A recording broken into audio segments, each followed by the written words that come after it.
and you're like, I know you from somewhere, but I can't remember where.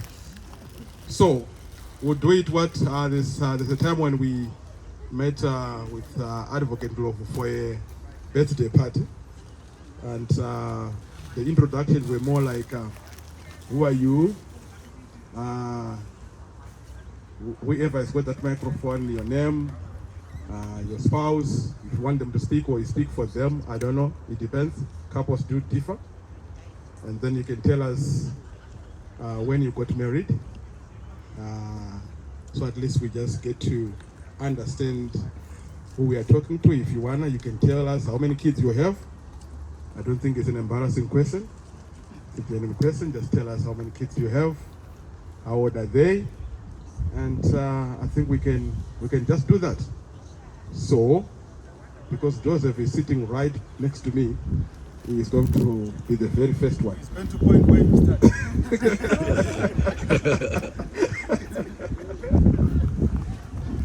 Shalom Saints. I'm Brother Joseph Msewa. I'm married to a beautiful lady called Edna Shumba Msewa. We've been married for how many years, Annie? It's a clever way, man, you learn the trick if you forget. We've been married for 18 years. We have 3 children, 2 daughters and 1 boy, aged 15, 16, 14, turning 15 next year and 17 next year, and a 9-year-old boy who's turning 10 next in December. So we are dealing with teen issues. Thank you. Good afternoon. My name is Tudo Ungwe, and I'm married to my beautiful wife next to me. Her name is Sekai Precious Ungwe. We are here in this particular function by special invitation from our very close Sekuru and Boya. They're very people who are very close to us, so we are very happy to be here by virtue of the invitation. We got married in 2008, 18 July 2008. And that's a day that stands out because I'm sure as most of you know, it's also the birthday of President Nelson Mandela. We've been married for 13 years. We celebrated our 13th anniversary in July this year, the 18th that is. We've got 3 beautiful kids. The first one is a girl, quite an energetic one. Her name is Amanda. We've got 2 boys. Amanda is, how old is she? Amanda is 12. And then our second born is Mervin. She is 8. And then the last born is Winston, and he's 6. So that completes our family. Thank you so much. We are really happy to be here. And we've been learning quite a lot of things by the speeches that were given as we were moving along the track and interacting with most people that we're meeting for the first time. So thank you so very much. We're so happy to be here. I think by now everybody knows me. Peter Maja, if you have forgotten. That's my wife. We got married on the 26th of March 1994. We have 3 children. My firstborn is 27 years old. My second born is 24 years old. And my daughter just turned 19 years old. We live in Midrand. Thank you. I'm next. Yeah, but before I introduce myself, I think something has been happening here for these 3 couples. I'm not sure if you noticed that the men have confirmed some of the details with the wives because they don't know them. It reminds me of a couple. The husband wanted to relay a story in terms of where they had gone and who they had met and what they'd done. So he was there and he said, on Tuesday, my wife and I went to this place. What's the name of the place? Then she says the place. Then he says, and on our way we met this brother. What's his name again? So every time as he was relating the story, he was asking questions to the wife to relate, to give him the details. And we kind of like said, hey, why don't you ask her to just relate the story? Because you don't have any details at all. You keep asking her questions. But that's quite interesting. Yeah.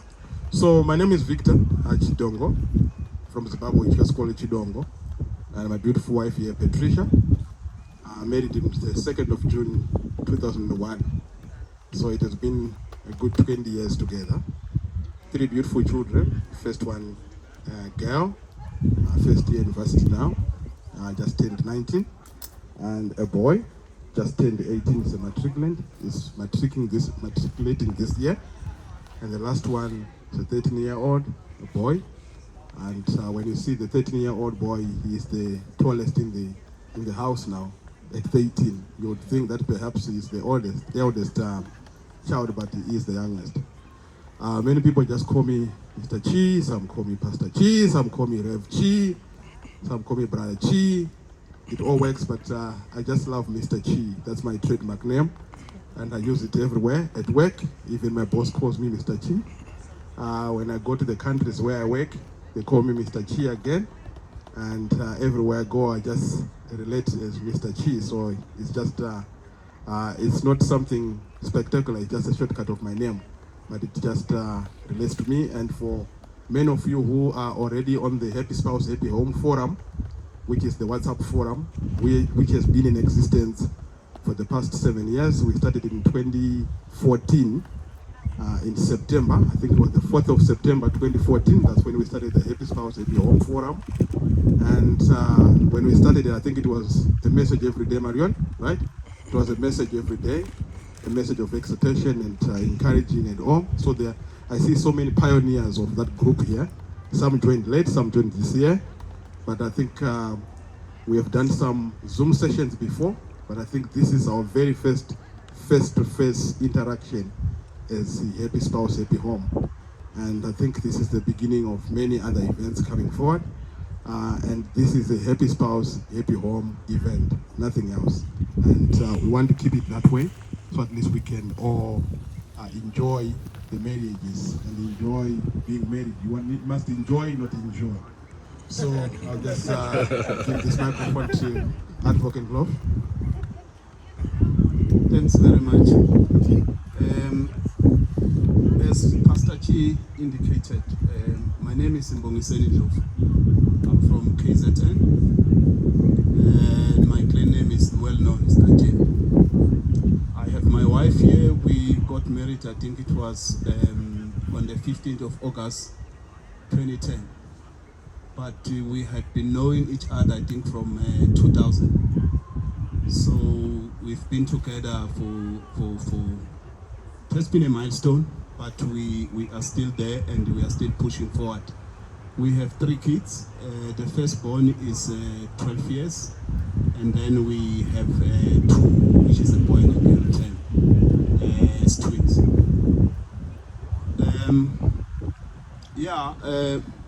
I must say that I'm so intrigued by seeing the turnout by men in this forum. Whenever we issue invitations for these things, men are always reluctant to come over, and women will be encouraging them. And I think it's very good that people came as couples, because when we say things here, we don't want to make you fight more than you were fighting before you came over here. Solely because the wife will go back home and say, they were saying 1, 2, 3, 4, 5. And it appears as if the wife wants to run the household through the rules and the laws that are coming from the other men or the other women out there. But if they hear both of them hear what was said while they were here, it works well. And I don't want you to fight when you walk out of here, in that if we say things and they appear to be a weakness of one of the spouses, then you attack your spouse on that basis. You don't do so. You go back, you take a stock, you reflect on what was said, and then you assist each other as to how the other one can improve on that. We can do very well if we can do so. I think I will have more time to articulate on these issues as we go forward. But I must say that I'm very happy when men are here. When a fish starts rotting, it starts from the head. And when the head is rotten, the whole body is gone. So I am a reflection of my father as I speak. And any boy child will want to associate. So it's very important that if you are a single parent, you don't deprive a child, a boy child, to spend time with the father, even if you are not married to him. Because one way or the other, he turns out to be what the father is. Sometimes, some of the things that are happening, we can't escape them. It's solely because we come from our fathers. And therefore, we need people who will unleash us, will unleash potential that we have and that we are not aware of. And we need you as women to do so. Thank you very much. I think I have said a lot. I'm still going to say a lot. Thank you. God bless. I am Daniel. My surname is Afafe. I think I'm the most who got more children. I had people got 3. I've got 10 kids.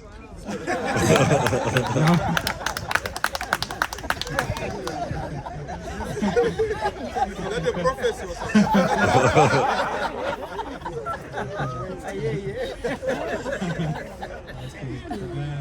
I am with my wife, Hetirat. I know she was born in a message and she was given that name Hetirat. So I'm blessed to have her. I've got 3 kids. The elder one, her name is Al-Shiba. The second one is Jedida. And the last one is Othniel. So age-wise, it's 8, 4, 2. Yeah. So yeah. So I was married in 2012. Yeah. God bless you. All right, God bless you all. The name is Brother Tumelo Munyai, and this is my darling wife. Some call her Mamsi, some call her Bonani. Either one is fine. We were married in 2005. Yeah, so 3 children as well, and their ages are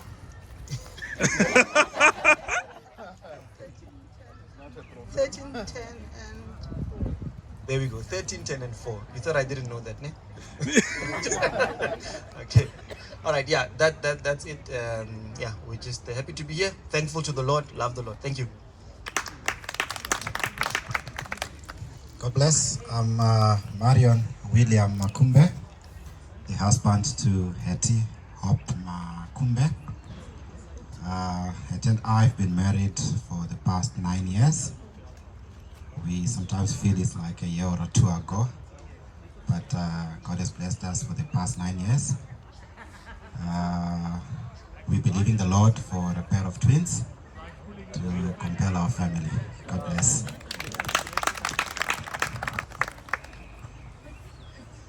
God bless you all. I'm on my own.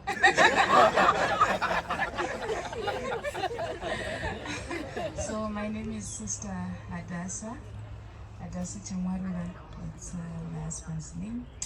I just came here alone, but I'm gonna pass the message to my husband. I'm also believing God for the quads. They are coming. Let's just keep praying. Shalom, saints. My name is Sister Lucy. I came by special invitation from Sister Adasa. I'm married to Brother Tonderai. He's in Zimbabwe currently. And we've got 2 sons, Panache, who is 8 years, end of this month, and Jamie and Kunache, who's also turning 5 in December. Thank you. God bless you, saints.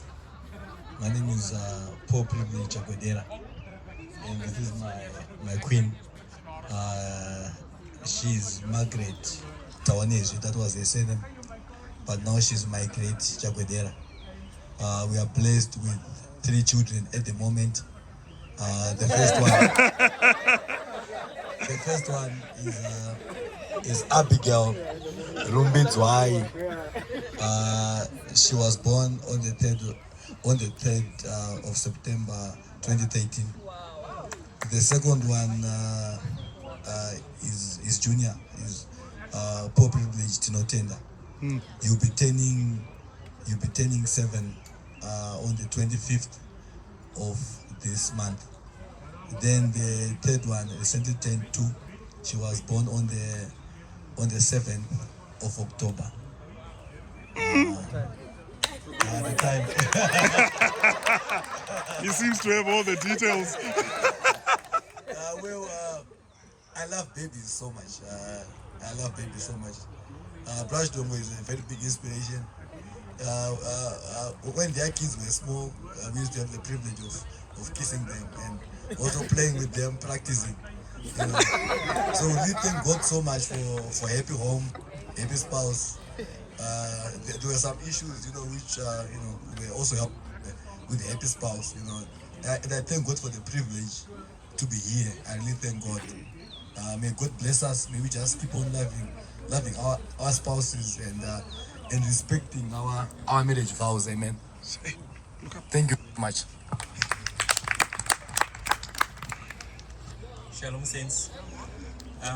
I'm Tinashe Mkungwa, and beside me is my wife, Tai Mkungwa, and we got married on the 7th of July 2007. So it's 777. That's our 777. So God blessed us with 3 kids. The first one is Asha, aged 13. The second is Charity, aged 10. And the last one is Blessing, aged 3. God bless.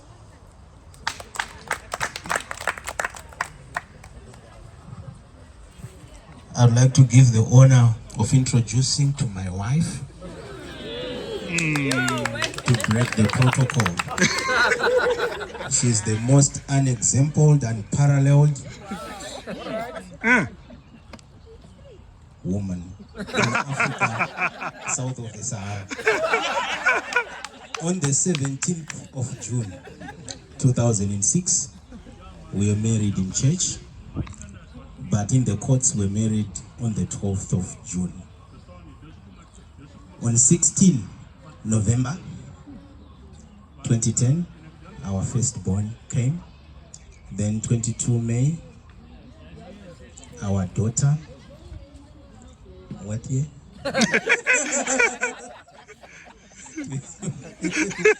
I told you I wanted to participate. And then our third child, he came on the 16th of February 2017. And then the fourth is going to come next year. The fifth, the other one after the elections. We are blessed. I came at the invitation of my wife. I wanted to come and drop her, but then I was told it's for couples, for hiking. God bless. I think I enjoy it.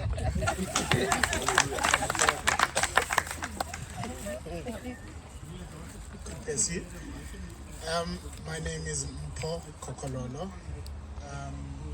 My wife here is Ponya. We were invited by Sister Kokololo here. We have 3 kids. This is good. Okay. The first one was born 2009, 20 July. Second one is 2010, 11 November. Third one is 2018, June 27. So we met. We have been together since 2007, 25 September. We were married 24 December 2011. Yeah, so I don't have much to say. Thank you for inviting us. All right, God bless you all. My name is Paul Kokololo, and that over there is my beautiful wife. We are the youngest couple, I believe, here, and it's actually nice because now we get to experiment and experience what others ahead are experiencing, so we know what to expect in the future. My wife and I have been married since 2017. We always argue about the dates because we engaged in 2016 on the day which I always say it's our wedding anniversary, only to find that it's our engagement anniversary. So I'm going to give this database to her. What's the correct month and date? July 1st. And then we engaged on the 31st of July, or June? July. So it's still July. Okay, so it's July 1st, 2017. We've been married for 4 years. We are blessed with a beautiful daughter. Her name is Nyakalo. She's turning 2 years next month on the 14th. And it really feels like yesterday, eh? Yeah. So, hey, lovely seeing everyone here, and we expect to hear from all of you. Thank you. You know, Paul reminded me of my friends, some of my friends who are in Zimbabwe. I know the birthdays, their birthdays, and I know the birthdays of their wives. And on the birthdays of their wives, I would send a message, happy birthday, so and so. And the husband then complained, he says, hey, you are getting us into trouble. You are remembering the birthday, and we are not. So these days I have to check up with them. Did you remember to say happy birthday to your wife? I said, yes, and then I said, okay, now we can tell you happy birthday. Okay.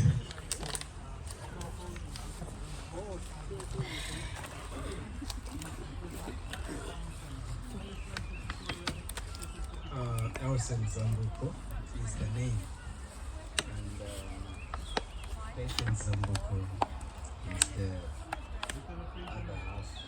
So this makes us complete. Elson and Patience. She's patient, but she's not as patient as Helen. So I think she gets that patience from me because I'm very patient.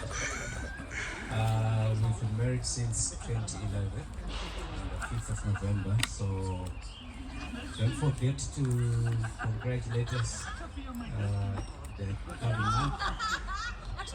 We got married on the 4th actually.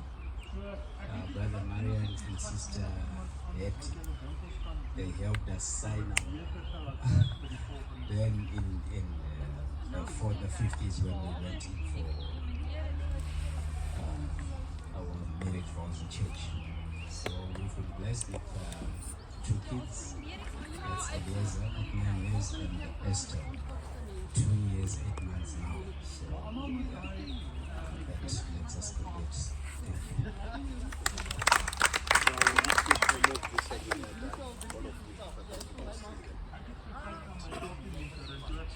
Good afternoon, everyone. My name is Freddy Chireka, and my wife is Portia. I met her in 2008 at a youth meeting. She was giving a song item. She was dressed in blue. And something struck my heart. And I followed up after the service, and things went well. We got married in 2009, and we're blessed with 3 children. The other one is 11 years, the other one is 8 years, and the other that's the girls, and then the boy is 2 years, and we are still counting. Maybe the next next hiking we'll be having another one. Thank you.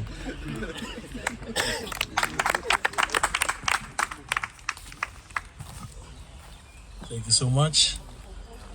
Greetings, saints. My name is Mpo Mbele, and I hail from Frianachem. I married to a lovely wife, Sonto Mbele. I am not here by special, through special invitation. I remember I gave Brother Chi a call. I said, Brother Chi, it's all well that we attend in churches, but forums like these, as couples, we need them. And introduced me to the Happy House, Happy Spouse gathering, and I cannot look back. I'm so grateful that I'm part of this great people, and I hope that all will, go well. I have 3 kids. The first one was born in 2005. The second one was born in 2008. The third one was born in 2013. The eldest is 16. The second one is 13. The last one is, hopefully, is it last one?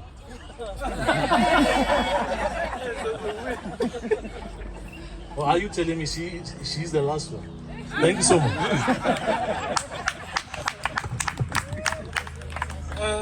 Shalom saints. My name is Philip Ndala. And here's my number one here is Happiness Ndala. That's her name. So we married in 2008. So we've got 2 kids. They're both 12 years old. It's a boy and a girl. So we are glad to be here.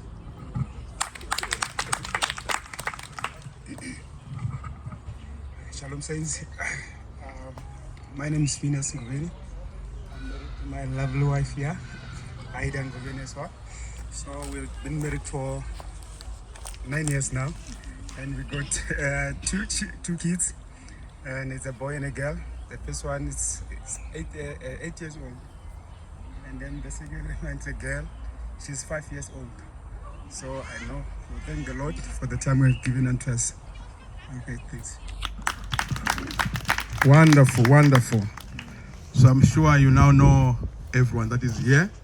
I don't think we missed anyone. I think everyone introduced themselves, and we are so happy to be here this afternoon. And like we promised, after the hiking, we'll then have beautiful talks to hear some more. And I'm sure while we're hiking, we're learning 1 or 2 things. There are so many things that we learned as we're coming.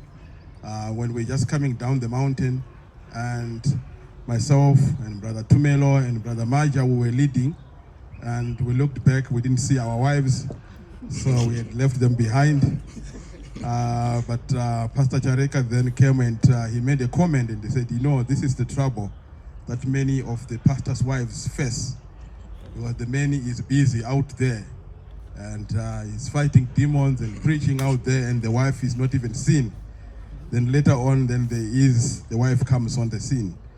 But I then remembered some of the items that have happened as well in life, where you have seen marriages breaking of pastors, the ones who are handling the word and preaching. And I've said to myself, and I think at one time we had a telephone call with Advocate over here, and we're just talking about it. In fact, I think we chatted when Bill Gates divorced. Where we said many times what happens is we chase certain things, and while we're chasing them, we'll forget that we've got families. So we become so busy for God that we forget that we've got family that we're supposed to take care of. And many of the pastors will attest to that bulk of their time is taken by the people out there. In fact, a member of the church will call and say, I'm stuck, we don't have meat at the house, or we are broke, the child is sick, we want to take them to the hospital.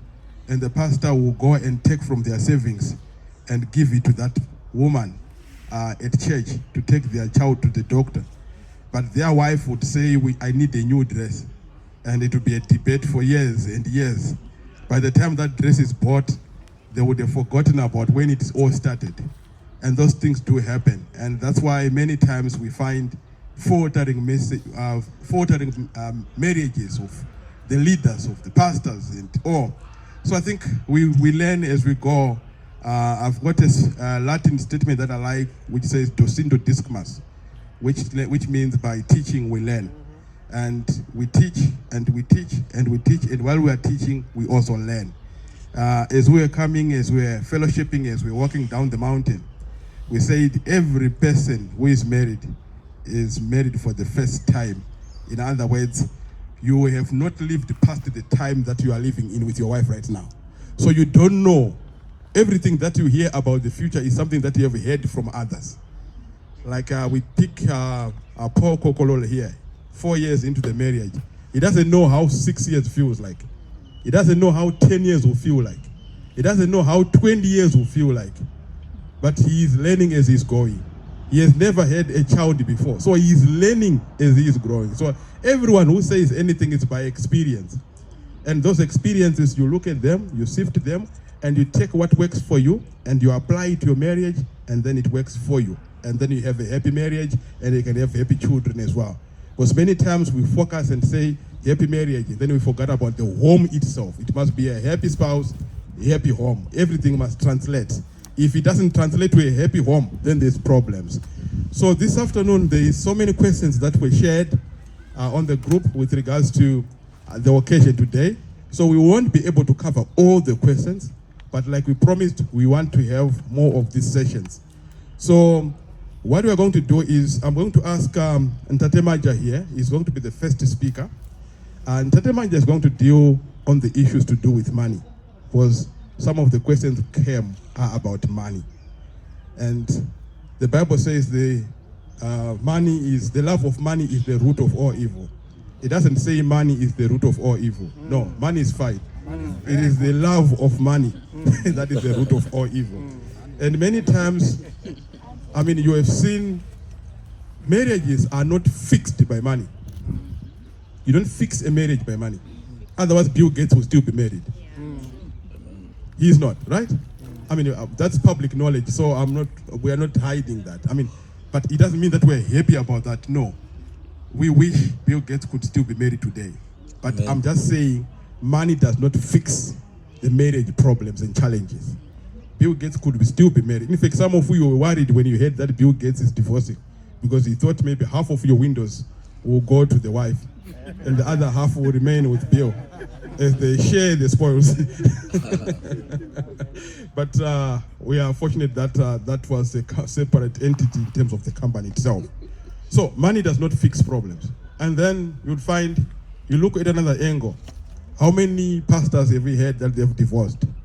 I'm just picking up on one popular one. Pastor Chris, it's Pastor Chris, right? Yeah, Pastor Chris. With all that popularity and everything, but he's still divorced. So it's not about how much you say the word, or the Bible. No, there is more to it. That's what I'm basically saying here. There is more to it. So Ntate Manja is not going to come here and give us a lecture. He's going to speak from the heart and from experiences in terms of dealing with money. Now, money itself, in terms of dealing with it, there are so many factors that we have to look at. But I think when I look at many of the problems that we have, they center around money. Whether it is the bulk of it or the lack of it, all are problems for many people.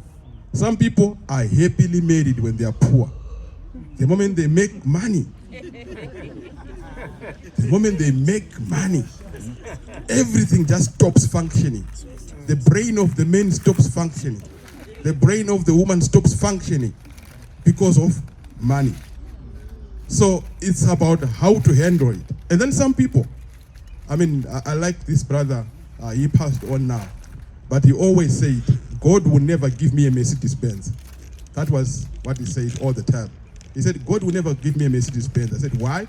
He said, Mina, if God gives me a Mercedes-Benz, I can't get into church. No, I'll park by the window and sit in my Mercedes. Then when the preacher says something, I go, bah, bah, bah, bah, bah, bah. That's him. So he says, God has seen that in me, so he will never give me a Mercedes. Because I would do exactly like what I've said. So some people, God will make sure that he gives them enough to keep them humble or to keep them married. But some people, when they get money, they go just haywire. And you have heard about couples where a man and his wife struggles together until they get the money. When they get the money, then the man feels like that money is no longer, it's more than enough for him and his wife, and he needs another one.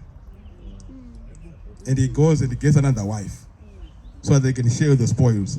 The next thing he gets another one, and another one, and another one. You have heard about those stories. So the issue about money is very, very critical. And some people are struggling in debt as a couple. In our days, during weddings, we didn't have these new cameras that we have of the digital cameras. We had those films, the 36 exposure and the 24 exposure. And they will have a 3 extra sometimes. So they will take pictures. Then the cameraman will go to the developer and develops those pictures. Right. But during our days, many times we didn't have enough budget to get the pictures developed immediately after the wedding. So the cameraman will take the pictures, then they'll give you the films. Those are with the reels. They'll give you the reels. And then you would say to your wife, when we get money, we'll develop the pictures. They will end up having 3 kids.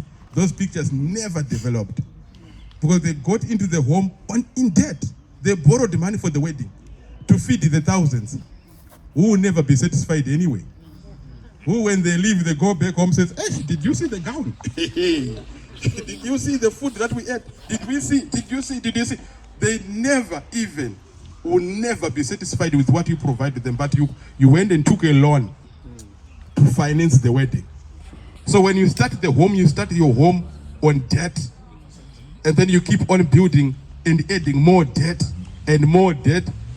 And when you hear that so and so has gone on holiday, say, hey, they've got money to waste.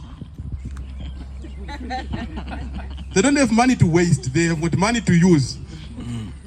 And you go and say, hey, can I borrow, Brother Mpo, can I borrow 1,000 inyana? Rampo said, no, I don't have money. Oh, okay. The next thing you see him posting a status and saying, current settings, and he's in Cape Town. And you're like, but I wanted to borrow 1,000 inyana. And he said he doesn't have, no, when he said he doesn't have money, he didn't mean that he doesn't have money for himself and his wife. No, he meant he doesn't have money to give you. As simple as that. So there are so many issues to do with money. Then some people have got secret debts that the wife doesn't even know. So many of them. And I spoke this at another wedding where I said, I work in the financial services sector. One of the problems is there are dormant accounts in the banking industry. Dormant accounts never claimed with money. The reason is the man had a secret account that the wife didn't know. So the man then dies, and the children now suffer. No money to spend, but there's money sitting in the account, but the wife doesn't know about that money. Go and ask anyone who works in a bank, they'll tell you that is the problem that we have with many of the people. So those dormant accounts, no one claims them. In fact, when I was still in Zimbabwe, I was working in a bank, and the teller, the wife came into the banking hall to withdraw some money, and then the teller says, no, there's no money here, but I see in this account there is money. It's in your husband's name. So she then moved funds from there and put it in the wife's account, and then she withdrew. That person, teller, was almost fired because the husband he complained and shouted at the bank manager and said, that is my secret. You never told my wife about that account. That account does not exist to her. So you broke all the codes of banking to divulge my information to a third party. What kind of a bank are you? So all those things do happen, but we want to prevent them. At the end of the day, we want to be happy spouses here. So I'm going to ask Tatemaja to speak from the heart, and he will tell you his experiences of what he has done. Tatemaja is not the type of person that I will speak and say, some people who will stand and say, you know, I started my chicken business with one. No, this one is not that type. But I read something, I read somewhere, and I chuckled. Somebody was saying, ladies and gentlemen, I want to announce that 6 years ago, I started my chicken business with 15. I want to announce today, 6 years later, that I've managed to eat all of them. Thanks, Brother Victor. I don't have the privilege that he was talking about, that he forwarded the questions to me before I start. Can everybody hear me? Yeah. If I speak like this? So therefore, I've prepared something. I had a pre-run of what I'm going to be talking about last week Saturday, last week Sunday. And to my horror, I've been given now 1 hour. Brother Victor has spoken for 10 minutes. Now you can imagine how many hours do I need. But just before I start, just a background, I'm just an engineer. I'm not in the financial services industry. I'm not a financial services provider. Neither anything that I say must be construed to be financial advice.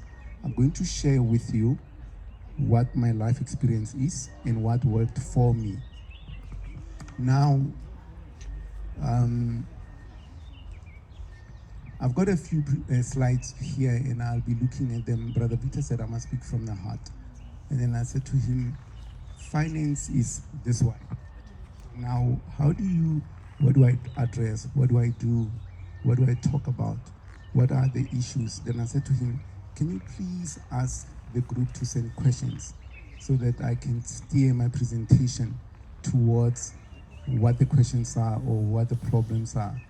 And I think Brother Victor, he just spoke for 5 minutes. He covered most of my presentation, so I can go to questions and answers. Nice try. Thanks. So, I first want to address finance from a biblical perspective. I'm going to talk about 4 things. I've written here that it's biblical stewardship. The fact that God owns it all, we are all in a growth process. How much we have is not important, and faith action.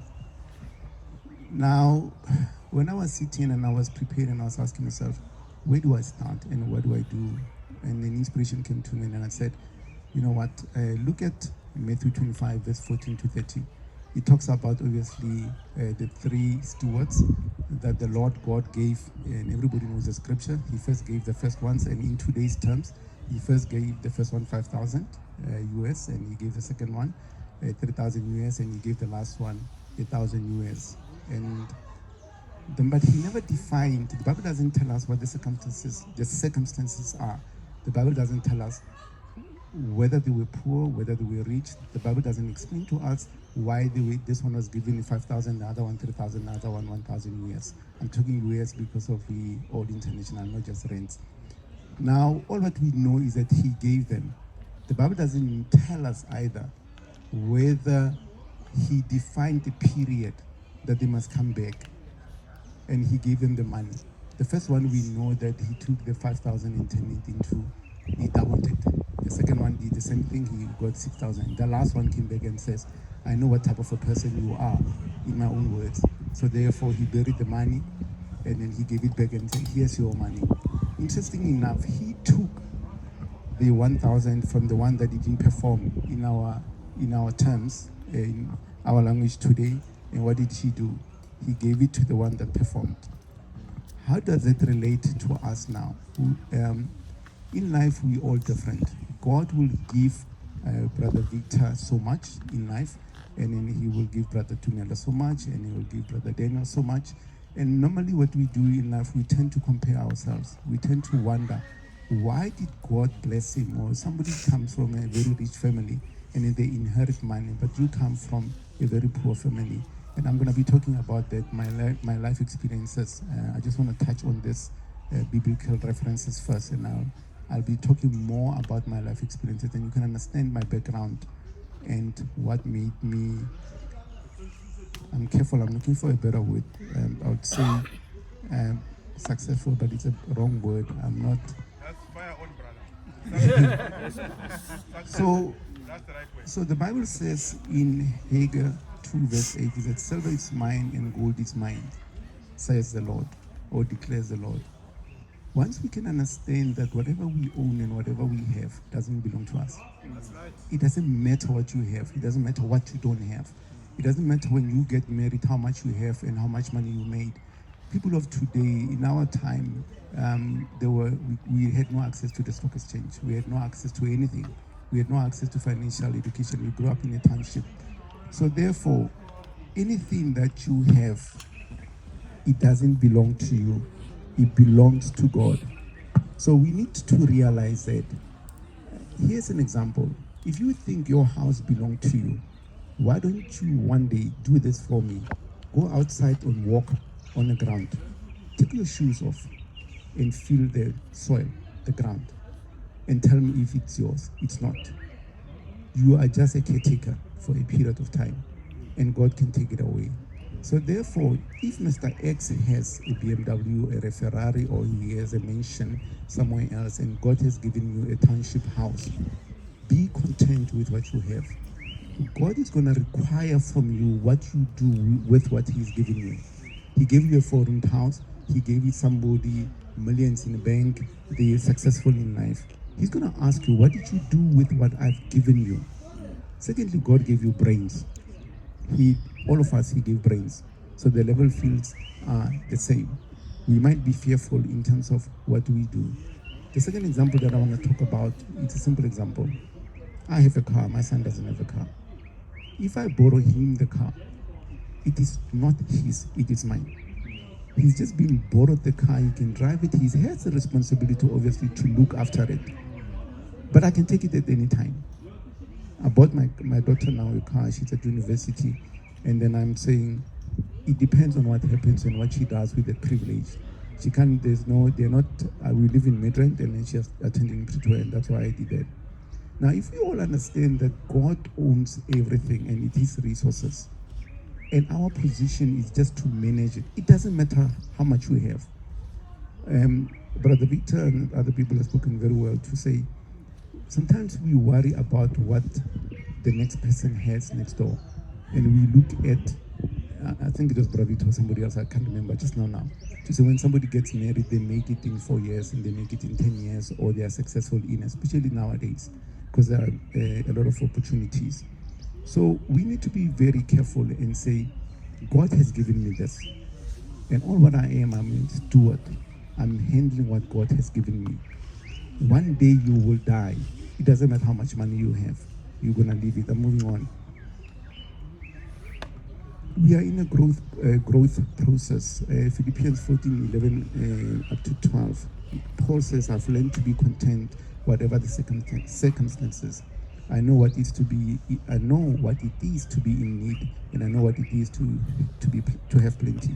I've learned the secret of being content in any situation, whether well-fed or hungry, whether living in plenty or not. And again, it emphasizes what I was just saying now. To say, be happy with what you have. Do not look at other people. Do not look at what they're doing. Sometimes we get into debt because we're looking at what other people are doing and what they've achieved in life, and we want to be like them and we want to buy the next car and everything. Whatever you have, the amount is not important. The little that you have, I'm talking about the title here of my slide is, the amount is not important. And what you have is not important. The world would be a different place if everybody was content with what they have. The problem is that we're looking at other people and we feel, cheapers, I just saw a Maserati now. But why don't I have a Maserati? Why can't I buy one? So, and I keep on emphasizing this point to say, there's a lot of anxiety in families, there's a lot of anxiety in our marriages, there's a lot of fights in our marriages because the Joneses have just bought a. I remember very well a couple of years in my life where I knew this family, and then they were doing very well, and they had a house. They were staying, I won't mention where because somebody may catch who they are. And then they went and then they sold their house and then they rented a double story. And I'm saying, why? But I'll talk about that later on. So the last one that I want to talk about is that if you don't take action with what God has given you, if you don't apply your mind, if you don't know, then ask. There's a lot of resources now. You can Google, you can find answers, you can look at what is available, what you can do to better your situation. But please don't put yourself under pressure. I decided, Brother Victor says you must talk from the heart. So what I said I'm going to do, I'm going to give you a background and please understand where I come from. I'm going to tell you my life story. I remember when the prophet was giving his life story, and anybody can read his life story and then they will say, what do you learn? What did he say? Hopefully in my life story, you'll be able to glean something for yourself.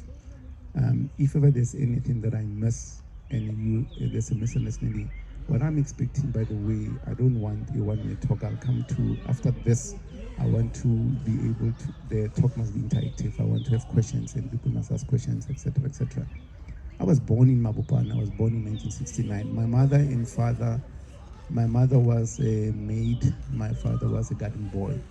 For all practical purposes, the only time that I ever saw my father writing something in his life was his name. His name was Abel.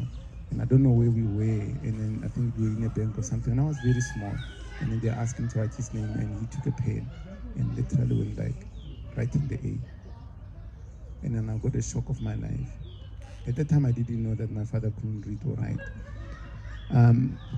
We lived a very difficult life. We were in a township, and so later on, my mother's worked in a restaurant, and my mother and father, they were at home. Probably my mother was at home around 9 o'clock, 10 o'clock, because she was working in town.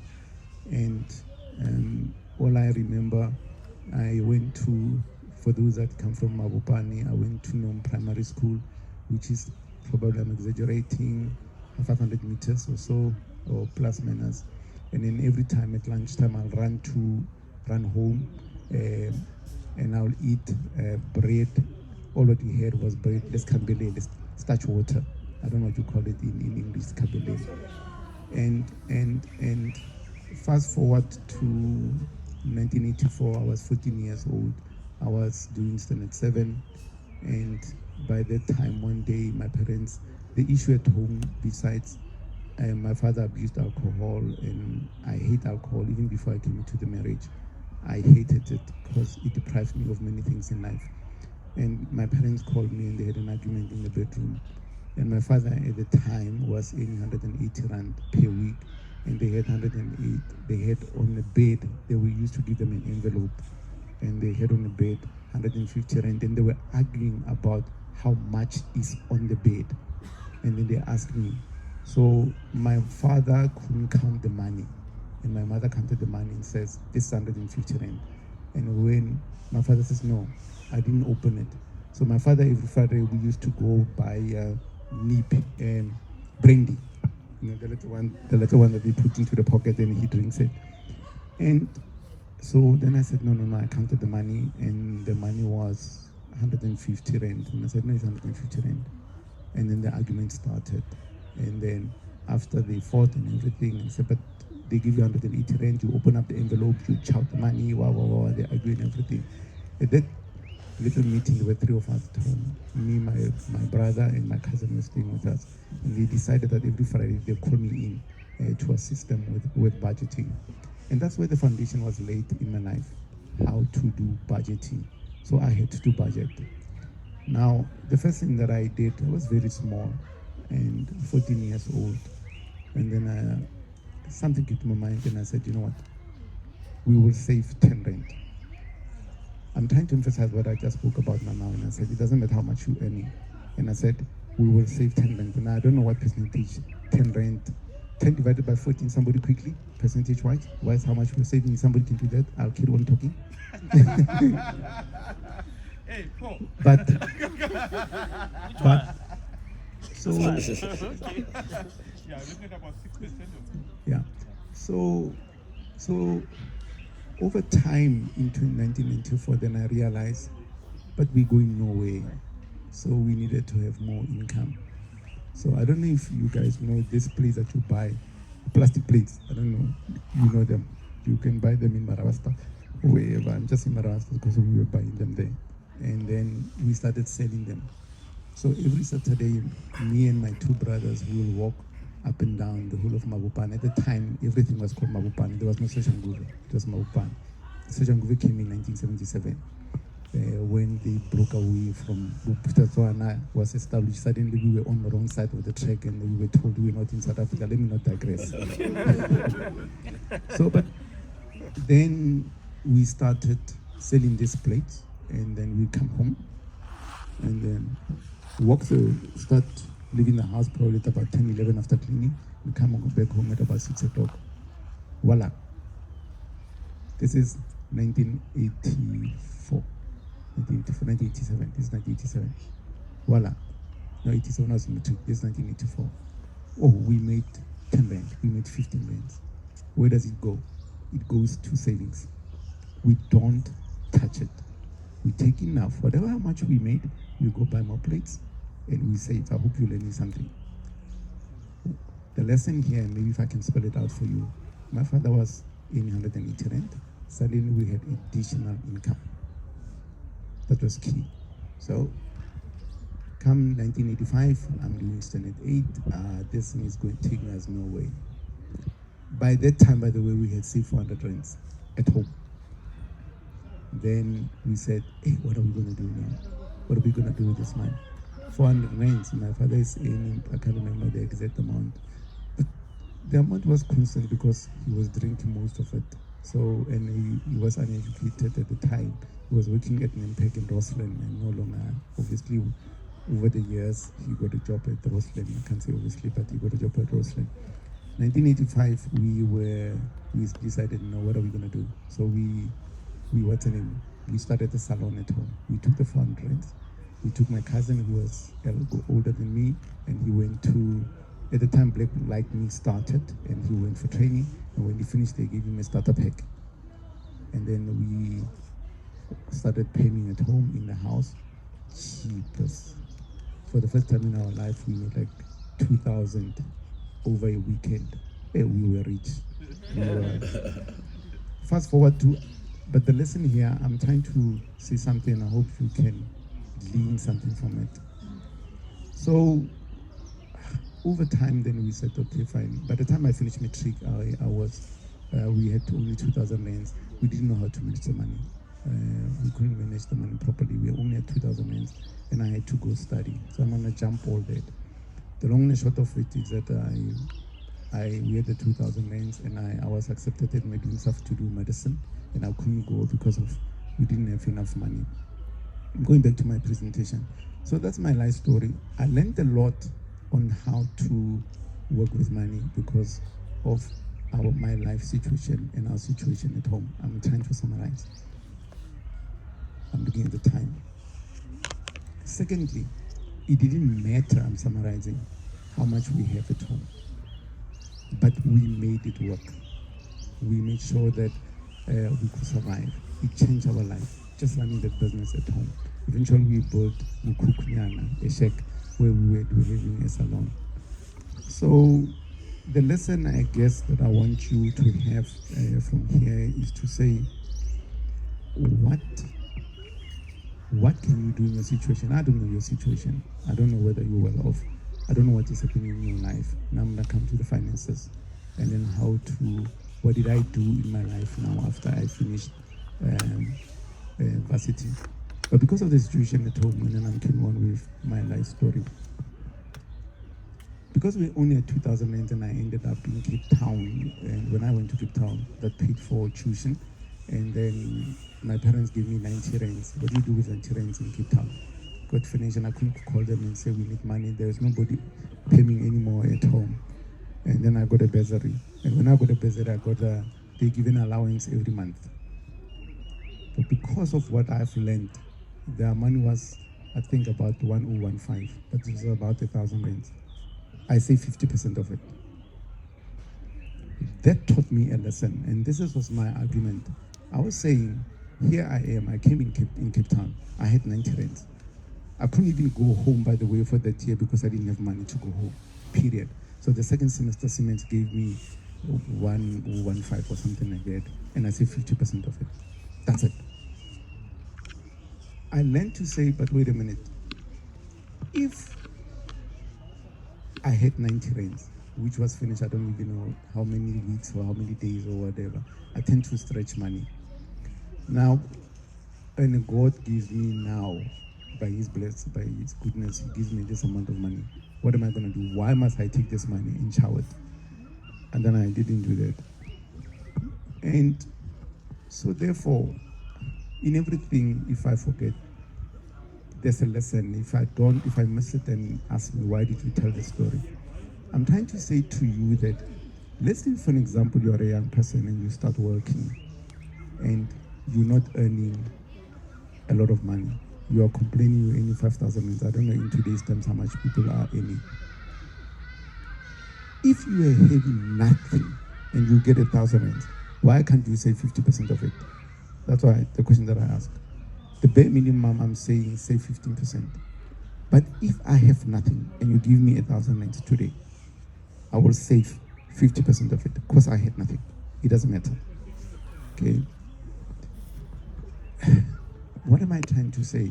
I'm trying to say that once you have cash, I wrote in my slide here, cash is king. Once you have cash, and you understand the power of cash. I'm gonna bring it now to our level, to people that are working. The problem in our society now and in our time now and what people do is that we like credit. So a person gets married. When I got married, I don't know if I said this, when the wedding was finished and with all that money that I saved before I got married, so exactly when I finished and a year after I worked for SASO, exactly 2 years, I managed to save, not 2 or 3 years. I managed to save, obviously my salary increased. I managed to save 26,000 rands. I got married. When I finished, after the wedding, what Brother Victor was saying, when everybody left and they chowed all the food and everything, I had 400 rand in my bank account. 1994, my salary was 1,600. I'm saying this, please don't take it. I'm trying to encourage somebody that to say if you're earning little money, don't think it's too little. I was in 1,600. Before I got married, by the way, I bought my house because I didn't want us to go stay in somebody's backyard. But I was only earning 1,600. After the bond was paid, I tend to look at Mr. Chia, I need to move around. After the bond was paid, my net salary was 400 rands. Period. My wife at the time, I can't remember, you can help me. I think you were in 700. How much were you earning? 700 or 800 rands. But here's a lesson from it. I bought a house, and then please don't misunderstand me. I'll be mentioning figures, but I'm trying to help somebody. I will keep saying this, and please don't take offense. I bought a house for 117,000 rands in Kempton Park. I remember after we got married, I'll come back to this. After we got married, we used to go to High Parama in Kempton Park, and when my wife was doing groceries, you know, I was a woman, they put this in a trolley, and then when she go fetch something, I take it out and I put it back on the shelf.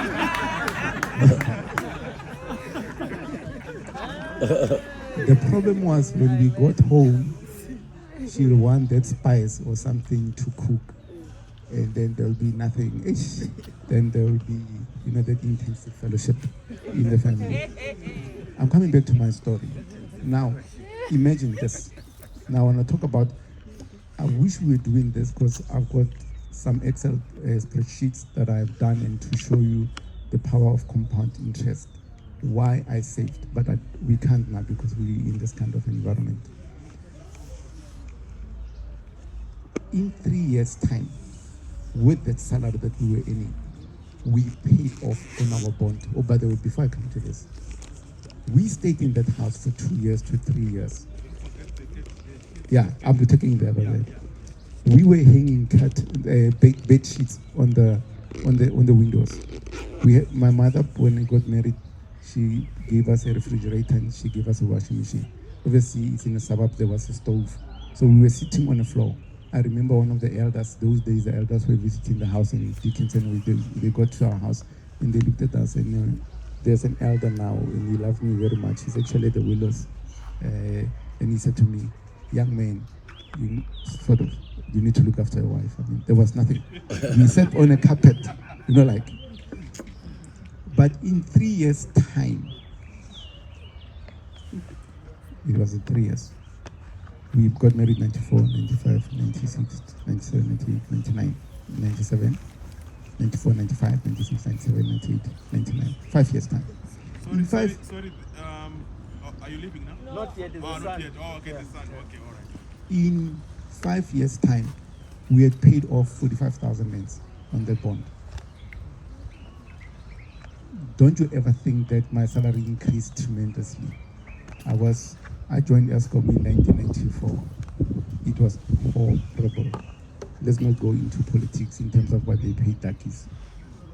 But I paid literally. I said to my wife, let us pay off our house so that we can, I'm going to sketch my things here. I don't think I'm going to look at this. I'm just going to be talking now. Let me just close it. And if I forget something, then I'll come back to it. Then I said, sorry, by the way, I threw water onto my laptop and I was worried that it's gone. Then I said, if I can only pay off my bond, at the time when she was pregnant with our first child, and it was so difficult. We had a car that she had to push. I remember my parking was like an uphill, and we used to park it there, and she would give it a push, and then so that we can start it. And then it got so bad with our car that by the time I sold it, or I took it to the auction, the maximum speed I could do on that car was 20, speed of 20. And you could hear the pistons when you were driving. I managed to sell it for 11,000 rands. But be as it may, I want to talk about something. And please note that's how I started generating income. I started saying, there's two things that I wanted to do. Okay, I came, but now must I say this?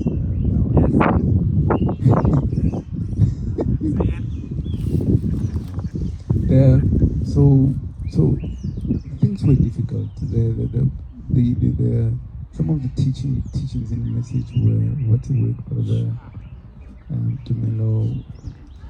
They were not dogmatic. I'm looking for a better word. But be as it may, let me do that. So I said to my wife, I said, you know what? We paid off our house. Not paid off. We've paid 45,000 rent on our house. I don't have a car. This car is giving us problem. I need to buy a car. What do we do? I don't have anything. Our people, I'm talking black people, we have a sickness, in my language, yeah, with cars. We tend to think that a car is an asset, and then I'll come to that. And we tend to buy cars before we buy real assets like property. I'm talking about income generating assets. So for me, I said to her, we are potentially sitting on 45,000 rands. What am I going to do? Am I going to go borrow money at the bank because I paid off 45,000 rands? Never. What am I trying to say? I sold my house. But what did it do? Suddenly I was liquid. I had 45,000 rands. I bought a car. What else? Where will the money go? Obviously I bought a house for my wife. But then the house that I bought, the first one I said it was 117. The second one that I bought was 289,000 rands in Kempton Park. So I bought it in 97, 94, 95, 96, 97, 98, 90. 1999. I started studying. I said, what am I going to do? Then I realized in my field I'm an engineer, and at ESCOM at the time, ESCOM has a lot of engineers. You go in Norway, your salary is fixed, you get 5,400. I was working in Germiston, I was earning 5,400. But I still, after I bought the house, I said, there's something that I believe in. I believe in this. Pay yourself first. I didn't speak about it. That's something I'm going to be missing quite a lot of things. But I've written them down, and probably Brother Victor would send the presentation on it. It's up to you. Then I said, I took that money, I bought my house, the second house. I'm trying to tell you that I realized that I needed to do something to be able to get somewhere. And if I rely on my salary, which is paying the bond and is paying the house and is paying utilities, electricity, water, groceries, and then it's paying insurance, whatever. And by the way, yes, when I had a wallet, not like a normal wallet, you know, like those check wallets where you could put a checkbook and with a lot of slots for credit cards, and then I had cards from Edgar's, Woolworths, Truworths, you name it, I had it all. And at some point in time, I realized, but wait a minute, I'm working for these companies. I'm paying, somebody's making money out of me. At some point in my life, and I said, you know what? I'm not gonna do this anymore. I took scissors. I went to Edgar's, Macam's, I had accounts everywhere. And I just took, how much money you? They told me, cut, look, said, pay it. Then I was free. I couldn't believe how much cash I had and how much cash was going to. The other pitfall that we have as dark kids or black people or people, not just us alone, it's what? We don't budget. You have to do a budget. You have to work with your wife.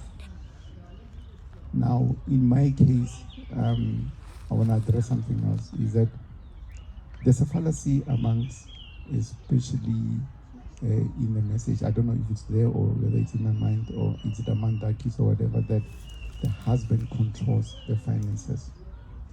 I'm saying no, not necessarily.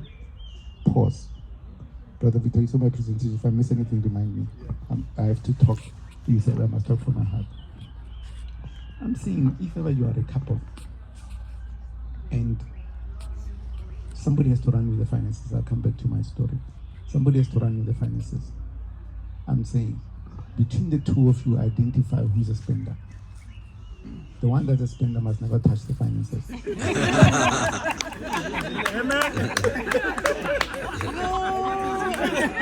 Repeat.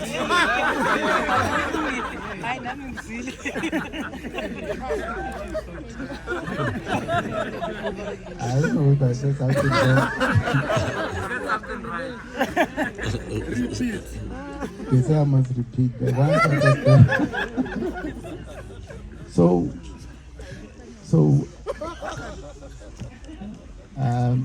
my wife doesn't want to be bogged down by the what we used to do. I'm fast forwarding now later in life, is that we used to have a breakaway like this, go to a hotel somewhere, wherever, in the hotel, whatever, we sit down. Then I said, let's do our projections. What are we saving? Where are we?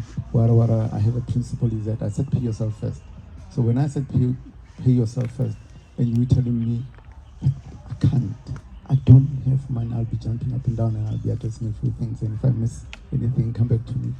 And I said, I can't, I don't have, and this is what you're telling me, I don't have enough money. My salary is all taken. How, there's no money, how natural? We can't do anything. I've got a question for you. How many times did you get a raise? And how long have you been working? So, if you were getting 5,000 rands 5 years ago, how much are you getting now? How much of that money have you used and how much of it have you saved? Pay yourself first. You're going to argue and say, no, actually pay tithes after you've paid your tithes and offerings. By the way, there's a blessing in that. The Bible is very clear. Malachi 3, I believe in it. God says, try me. If you don't pay your tithes, you will not get anywhere.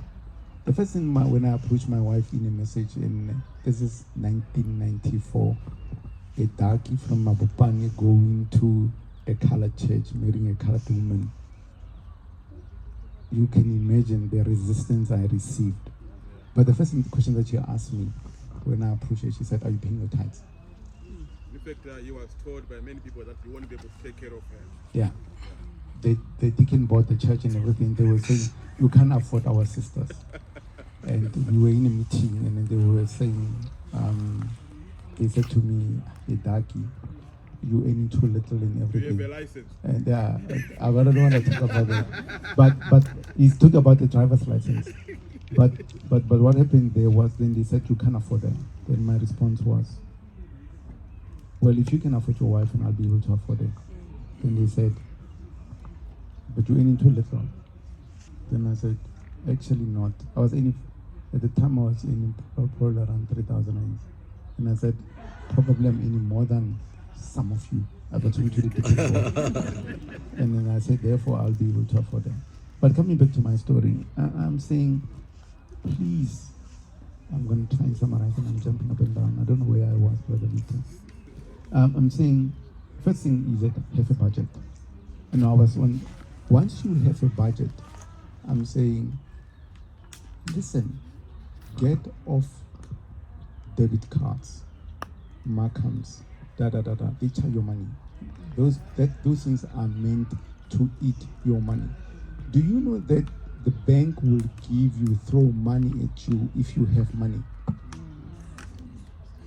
But when you don't have money, You cannot negotiate. You can't say anything.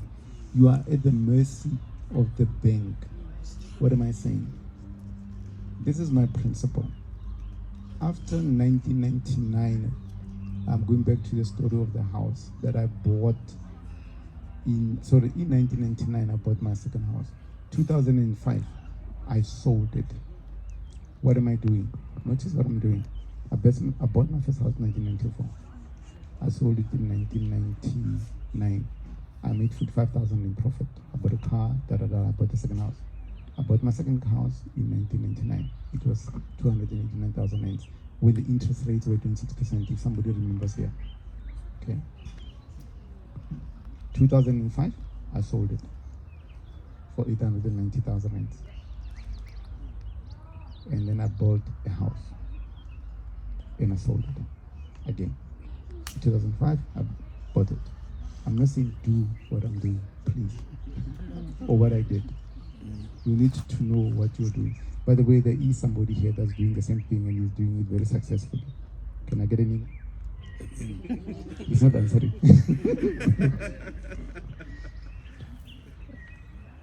So I think you get the drift. I was just saying to Brother Victor, moving to Victoria. I'm employing the same principle. What is an asset and what is a liability? People don't understand. On my presentation, I was saying, I want to ask people what is an asset and what is a liability. Is your home an asset? Yes or no? Yes. Is your car? Thank you. Who said it? Huh? Okay. Thank you, sister. I'm going to come back to you. Please, I want to ask you something. Is your car an asset? No. Is your credit card an asset? No. Is your money in the bank in savings account an asset? Okay. If you put your money in a savings account in the bank, who makes money? The bank. How much you getting? Interest. But then why do you do it? then why do you do it? Thank you. Exactly. And secondly, you do not do your homework. You can come sit yourself. You do not do your homework. Guys, there is tons of information on the internet. If you are saving money and you're giving to your bank, yeah, there's another word, a stronger word. But you're doing yourself a disfavor. My sister, why is a house that you live in not an asset? For me, I think I take it as a liability because you have to pay. Oh, hello. So I was saying an asset should be paying you something. Your house, you have to maintain it. You pay whatever you have to pay. It doesn't give you any income. I don't know if there's anyone who's getting an income from their house, so I don't regard it as an asset.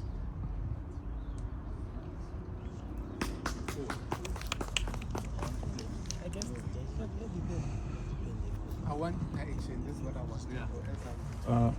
My view is that if you want to move closer, please, as long as you still own it, it's actually a liability because you still have a bond that you have to pay. Up until you own the house, you put tenants in there that pay you some income, some rental, then you can say to yourself, I'm making some money out of it. Whilst I'm sitting in there, it's the bank until I pay it off. I like what both of you said. An asset is something that's generating an income for you. If it's not generating an income for you, then it is not an asset. Guess what? We will take you out of your house in a coffin. And another bab will come and marry your wife. And move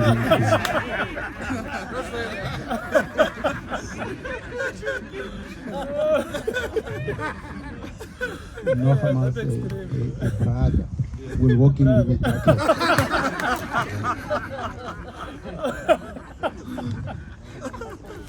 And as long as anything that you own, in my opinion, you need to start thinking about it in terms of asset versus liabilities. Into that 2014, I started, sorry, let me retract. I left ESCOM in 2004 and I started the business. It's a business and I said, okay, because it's generating income for you. But when do you realize more money out of your business? When you sell it. If it is good value, that is. I started my business in SSZ in 2004. I left ESCOM. By the time I left ESCOM, I had just paid off the house that I told you about in Kempton Park. What did I do? I saved enough to pay a house of 200, 1999 till 2004. How many years? 5 years. 5 years. I was able to pay that house off. And then I said to my wife, we sat down and I said to my wife, I'm tired of ESCOM. I'm going nowhere. I'm not saying you will give ESCOM, please forgive me. And then I said, no, I needed to start making money. And then I paid off my house. When I finished paying off my house, Sherry was 2 years old. And I had 5,000 rands in my bank account. We were both unemployed. Then I started my business. By the way, another key issue which I have not addressed is that your spouse need to believe in your dream. Because if she did not believe in my dream, I won't be where I am. It's as simple as that. Amen. Whether you fail, but if you fail, it doesn't mean it's the end. You keep on trying. And it applies both ways, right? You also need to have faith. So you need to sit and talk, and that's why my wife and I, we used to have these breakaways where we sit, no kids, we talk. I said to her, I'm here, I want to get there. If my in-laws or somebody else in the family knew that we are both unemployed, then I just walked away from a very nice fat salary in ESCOM. I was a senior manager at ESCOM. They would have freaked out. But I didn't tell anyone because I said I wanted to do something different.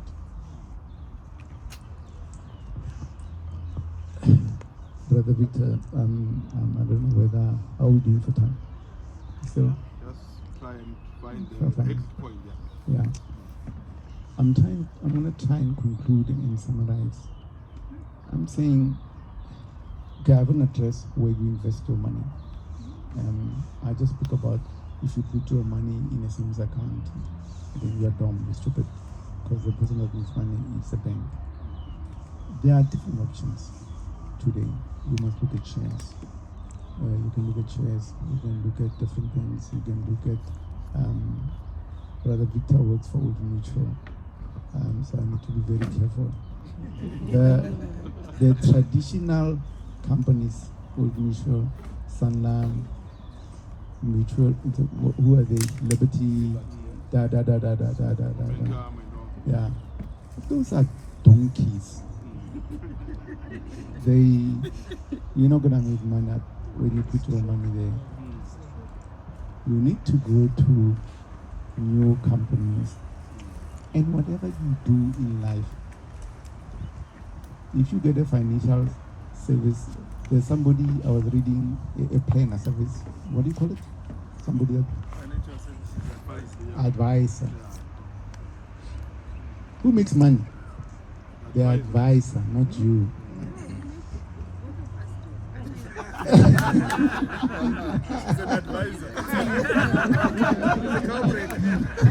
No, she's right. She's right. You can't make money.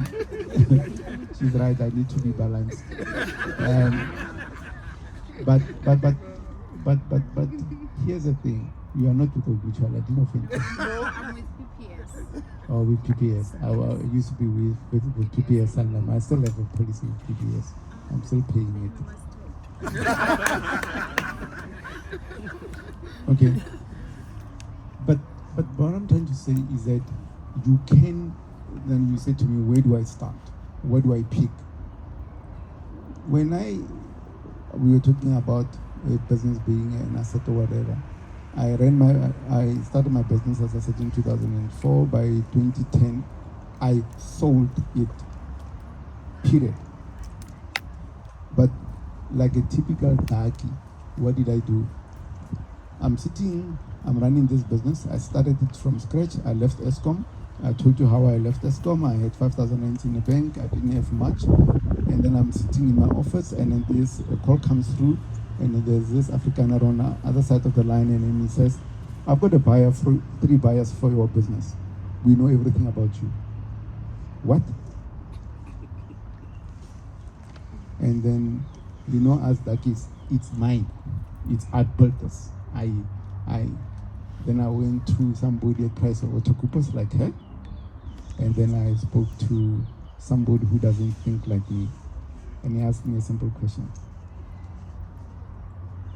Why did you start a business? No, it's mine. I built it, whatever. It had 50 employees. It was turning around 36 million rand. No, 50 employees turning around 36 million rand per annum. I had offices in Durban, Secunda, Roodepoort, and East London. And he says, why did you start your business? I said, why did I start your business? And he says, you never realize the value until you sell your business. Period. I sold. I walked away. And that's it. In conclusion, I'm going to try and summarize. There's a few things that I've said. If I have offended you, and if I said something to make myself look big, please forgive me. It was not the intention. I didn't mean to. I was hoping that if I tell you my life story, you will glean something from it. You know, when the Bible talks about when Ruth was gleaning, and I'm saying, learn from it. There are opportunities out there. There are better opportunities for young people like you. You do not have to have a, what do they call it? Like when they hang people, that rope? Noose. I'm looking for the word that I'm looking for, around your neck.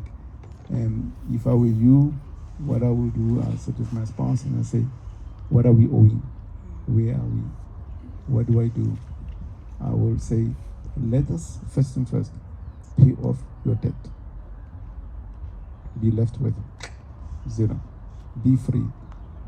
Take all your credit cards, your Macams, your whatever rubbish.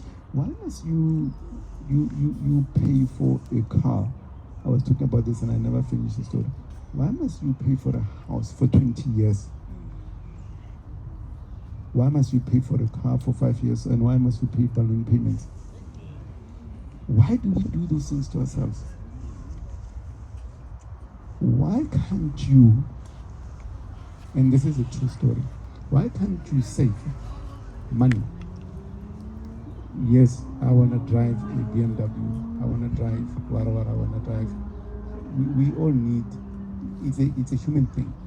Why can't you save for 5 years and buy your car cash? And by the way, when you buy a car cash, why don't you ask for a discount? This is what I did. It's a true story. I saved. I had 400,000. Actually, I had 8. I said to my wife, we're going to buy a Prado. She said, what's a Prado? And I went to Toyota. She said to me, oh, wow. I walked out and I said, no ways. We're not buying this rubbish.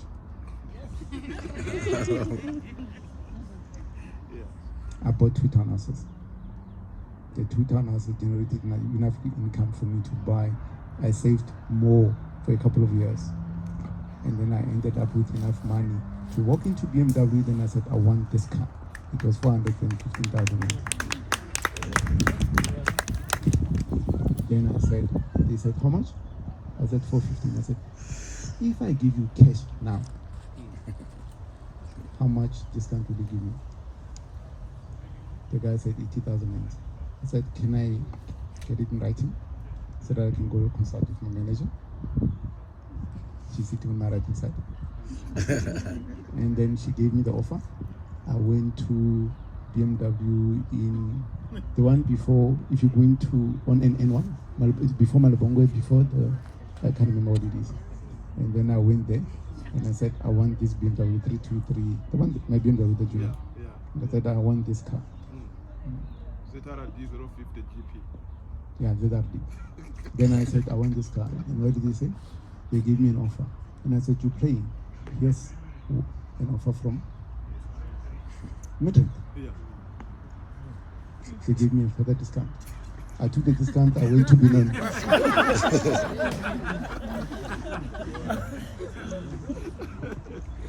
I paid for the car eventually. I came back to Midrand with the offer from Benin. Yeah. I said, you play. This is the offer I got from Benin. Yeah. A car of 415,000 lanes, I paid 285,000 lanes. I did the same with my Mercedes. I'm saying to you, cash is king. In that period that I'm talking about, I bought 6 houses. I'm selling all of them now. It is only an asset. I sold 5. It's only an asset when you do what? Thank you, Brother Victor.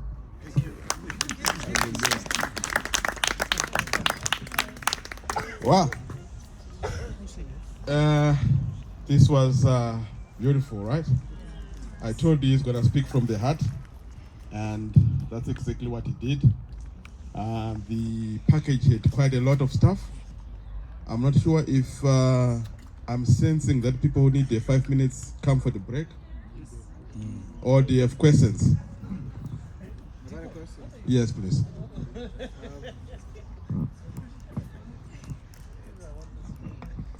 Brother, thank you so much for the very informative presentation. I personally learned a lot. You have experience in starting a business and then you sold it, and I do agree with you that you make more money when you sell it. But did you at some point in time think that, or consider the fact that instead of selling it, you could take it public and make more money? Or did you at some point in time think of that particular option in terms of probably getting more value from your business?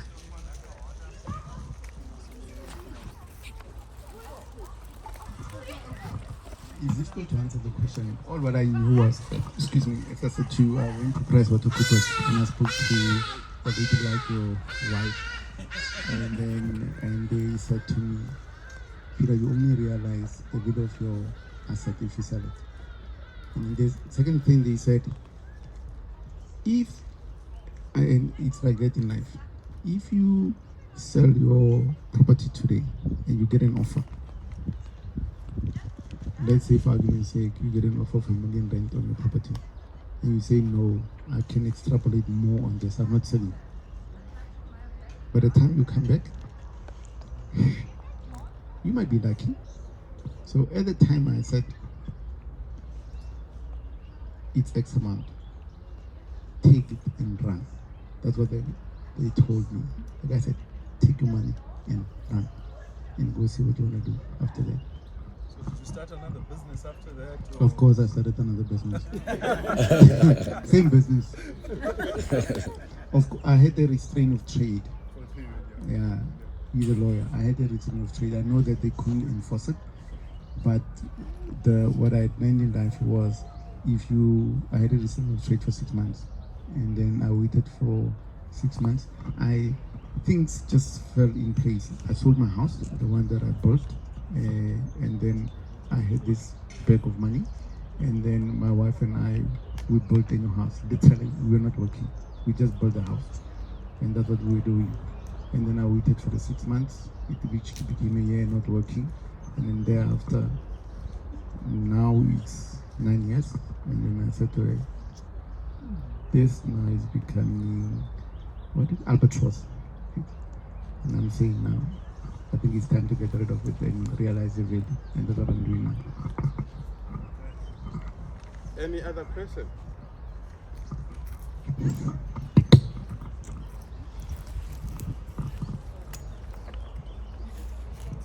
I'm not sure there's a question in common. I just wanted to ask, in terms of savings, how did you deal with black tax? Oh yeah. Yeah. Black, I forgot to address that. Black tax is a problem. I didn't follow my presentation, so there's a lot of things that I missed. We cannot deny who we are and where we come from. For me, I made peace with it. So, what do I mean? The situation was, my parents are taught my situation at home. So that never changed. So therefore, I had to buy them groceries every day, every month. Obviously, what you do on the left, you do on the right. And then I did the same with my in-laws. Having said that, you do get situations where my own brother, I've been in the taxi industry, by the way. So I sold, what do you call it? MOA, golden products. I tried everything. I've made mistakes with people. Maybe whilst I'm on the, did I answer you? I'm digressing. So by God's grace, I could afford to do that. There's something else that I've made huge mistakes. I failed. I became desperate and I lost more money. And the more I tried to get out of the hole, the more I lost money. Good people, please, whatever you do, and let me share those mistakes, because nobody asked me that question. Yes, I did join keeping. Yes, I was in Triple M. Trade farm. All that crap. Don't. Please. Don't do it. I lost like M's, not thousands. So don't do it. Another question?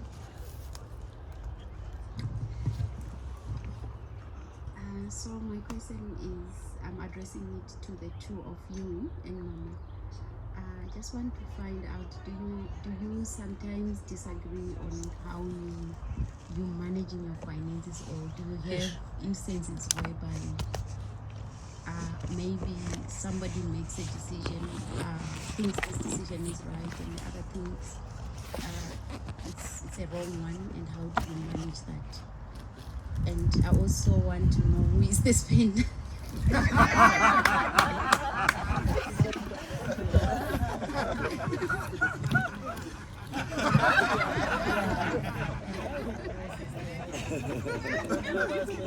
Who's going to speak? Before you address it, so who is this spender and how do you I can answer that one. So the question is, who is the spender and how do you manage it? Brothers, please do yourself a favor. I beg you. This is how I'm dealing with the situation. We men, we tend to make a mistake. We, in our marriage, I manage the finances by permission. She doesn't want to get involved because she has trust in what I'm doing. I've made mistakes, as I said, but she has trust in what I'm doing. But what I do and what I've learned is this. I give my wife an allowance every month. No questions. This doctrine is... No questions. Can you ask her to confirm? No questions asked. What it does is that my wife is a friend of Brother Tumelo's wife, Sister Mamsi. They own Mall of Africa. You'll think they have shares, or they own. I don't know where they go to. Okay, they go to a place. There's a place called Tan and Tender at Waterfall. Yeah. So I always, after they build Mall of Africa, I say you own a little. So I give an allowance. We don't ask questions. Secondly, our women go through a lot. You guys don't understand. They need to have a break as women. They need to go for massages, for wada. Brother, send a message, we can't go for massages and have another woman. So I allowed it. When she said, I'm tired, then I know it's time for a break. You can see something. To answer you, yeah, obviously, there was times where we sat down and we didn't agree on certain things and all that. But at the end of the day, we look at a situation and then we look at what's the best, and then we go with whatever the best is. So yeah, there will be situations where you don't always agree, understand, but then you must relook the situation and then talk about it and see what's the best. Having said that, she's right. If I painted a picture that it's we live in heaven, we don't. We do argue, we do fight, we do, but we've learned to agree or disagree. And there are certain things I will say, I'm not moving here, period. Sisters understand, a man sometimes need to say, no, I'm the head here. That thing's not gonna happen. I may be wrong, but it's no.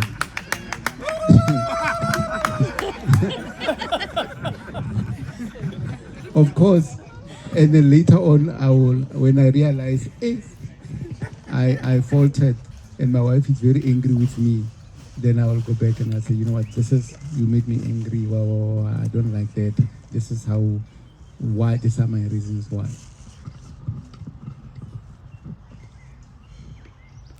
I want to say it's not an abuse. When you, at some point, you put your foot down and say, no, this one is not going to happen. There are different types of husbands, but we'll deal with that at some point. One of them is they say is a gardener.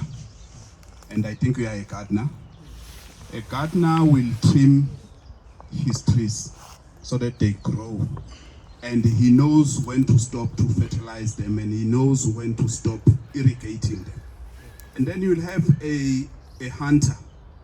A hunter looks at an antelope in the game reserve. It's beautiful, well fed. But when he walks in there, he wants to kill it and convert it into a carcass.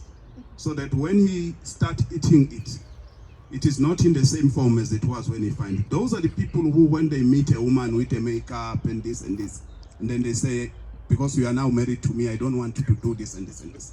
Because they think they own you exclusively. Thank you. So I think what is basically saying, I mean, that issue that we spoke about, appreciation and depreciation, and you get someone at a certain level and then you want to depreciate them to another level. I think that's basically the message here. And I've often said many times, you ladies, you get married and then you go visit your parents, first time, second month, third month, and then after a year, and you visit your parents and you're still putting on a dress that your parents bought, they will start getting worried. They will start thinking, is my daughter really appreciating in value, or they are depreciating in value? The moment they come to that conclusion, I think that's the time when you hear your mom says, can I talk to you for a moment? Is everything okay at home? Then you say, yeah, everything is okay at home. She says, are you sure? There is something that she's noticing, and she's not really asking you, but she is asking. Thank you so much for raising the issue of allowances. I think it's quite a topical issue within marriages. I'd like to understand from your experience, who should determine the amount of the allowance between the wife and the husband? And is it something that should probably be tied up to the income that is coming within the family? And then my second question is that, does the husband also deserve to get an allowance, or is something that should just be reserved? I can answer the second one. The first one I want my wife to answer. I don't know how we came to that amount. What I do know is that there's an amount that's being given to her religiously every month on time. But the second part, what was the second part? Does your husband qualify also? Oh, the husband has a whole pot. Why must? What do you mean qualify?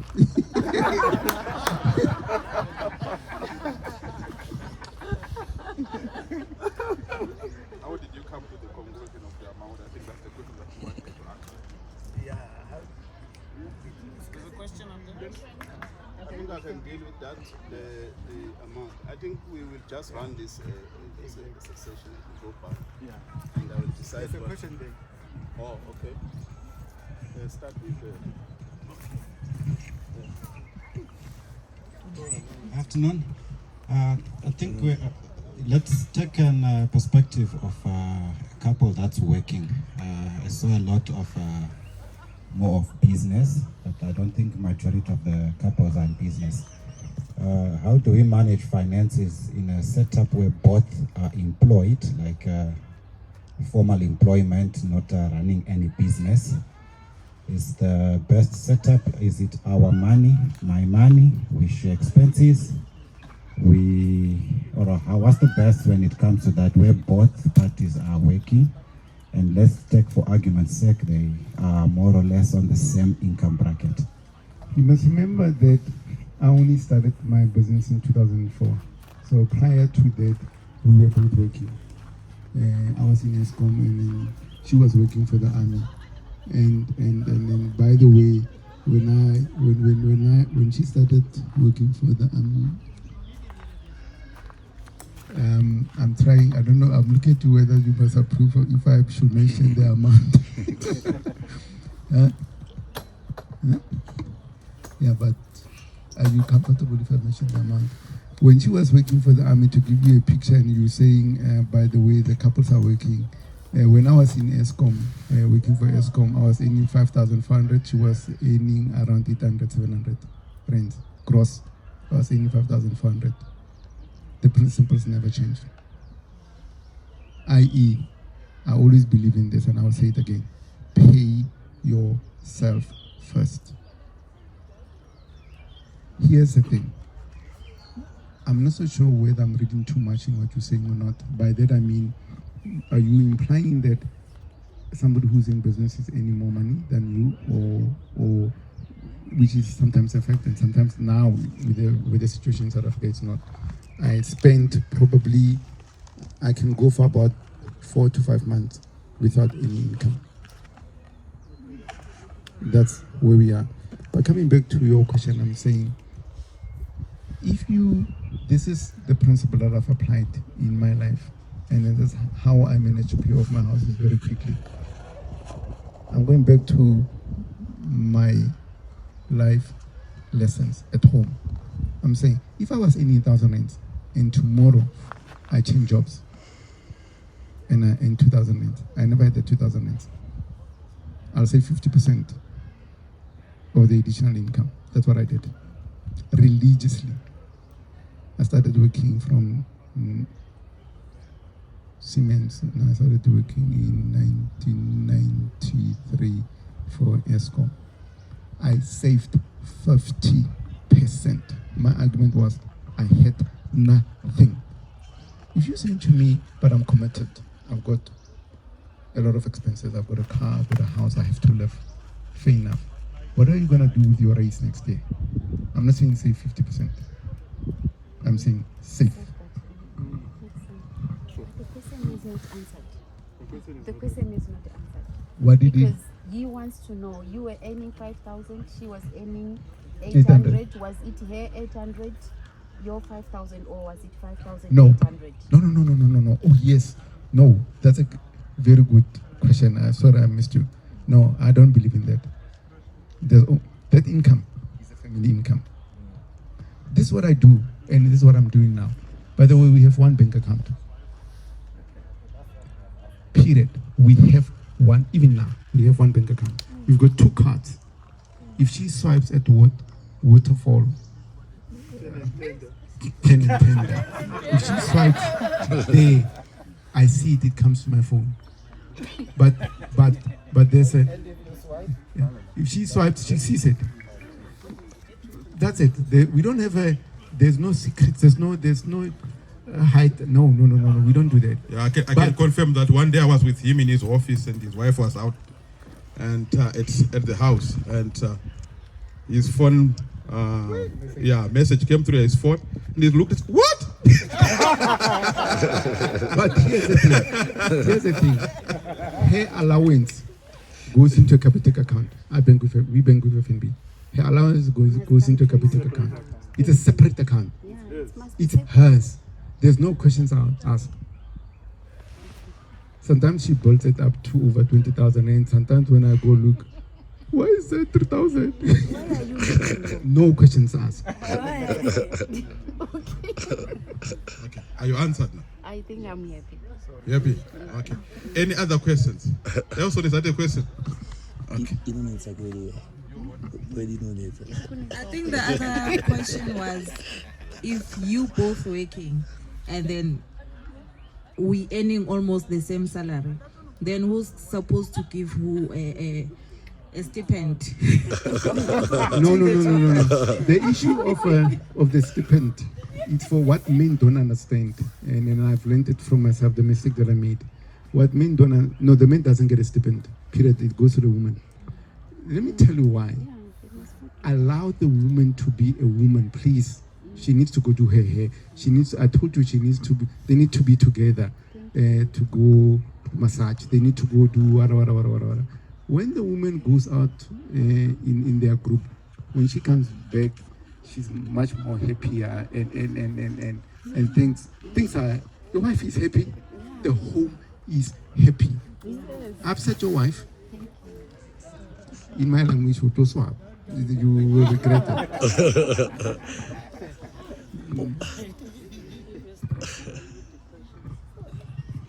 Any other question for Ntatemaja here? I just want to add to what Yeah.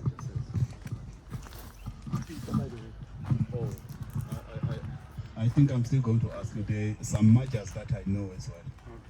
And I want to say is one of the ways to show that you love a woman, you must give to her. But when you give, you must be very careful. Anything that you give to her, no matter how small, it comes back in multiples. So, in saying that, I will go to the specific amount of money that you give to her.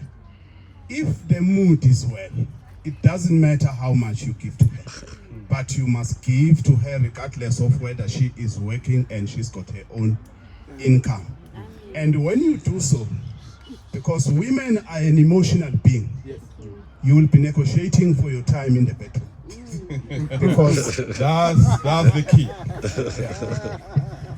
You can see he's an attorney and I'm not.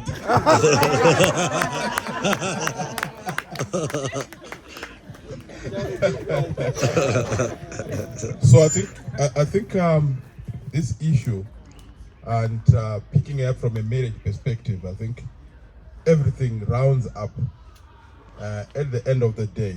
What happens outside is going to be shown by what happens thereafter in that bedroom. I want to give an example. I can't remember, it was one of the Zoom meetings that we had, but I was talking about crossing a traffic light in town when you're walking with your wife. And there's some men who cross the road, go on the other side and say, hey, come. Why are you still there? Come, run. And the woman has to come running and get to another traffic light, runs again, get in the shop, the man stands there and say, we are late, run. Pick up the things. Why are you still there? Why are you doing this? Why are you doing this? And then you get into the bedroom and the same thing happens again. The man is on top of the world. Everything is happening. Next thing he's sleeping, and the woman is lying there and thinking, what exactly happened? And she's thinking, it all started in town, at a traffic light. I have to follow all the time. He has to be ahead of me. I have to run and catch up with him all the time. Now it comes here, he does the same thing again. So something that happened there, then translate here. And then it happens even at a party somewhere. And you ridicule your wife in such a manner that she feels, yo, man, I look like I'm a child now, the way the man spoke to me. Then later on it translates again. You get there. I mean, I'm talking about, we are all married people here. And I've often said, there are men, the African type men, who say, switch off the light. Light is switched off. Take off your clothes. Takes off the clothes. Lie down. You see what I'm talking about? The woman is still trying to process what exactly is happening here. What exactly is this man trying to do? I mean, when you talk to couples at individual level and understand some of the problems, ask the pastors, ask Pastor Charika there. They will tell you the challenges that women bring. And there's no way he can help. Like some women who complain and I say, hey, what happens there in my room there? You would think that perhaps we are in a hurry somewhere. You see what I mean? Amen. So, I mean, we talk to these things openly. Because if we don't, then somebody is going to suffer because of those things. Because we avoid them. And we always say these things are taboo, you don't talk about them. Meanwhile, we suffer because we don't talk about those things. And I think you will hear more from the advocate as well. You touch in that area of intimacy. Because a question came to that aspect as well. But there's a whole lot. And we need to be teaching our children, teach our men, our couples, everyone. We need to be taught that these issues are not confined to a room. They are not confined to a room. Because many times you think that perhaps romance is in the room there, in the bedroom. When in actual fact, this stipend that he was talking about, it's romance. Part of romance. When that SMS comes through and says, 15,000 has come through, that's part of the romance. That's part of it. Believe you me, the buckets of love that you get out of that. Just the buckets. But it doesn't mean that it's gonna be like this level, like this. No, when the stipend goes down, it might also go down. So you wait for another stipend again, then it goes up. Right, there's a question there. Oh, it's this.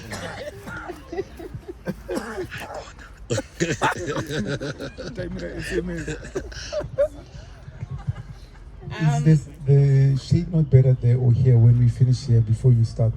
We may just check. It looks like the shade is moving. That way. Oh yeah, it is. It might need to go there. Yeah. Yes, I'm listening, ma'am. Sorry, I want to digress because finances are it's a very touchy issue in marriage actually. So I'm happy that you raised all these financial aspects. So where do you draw the line between recklessness and taking a risk which will better you later on?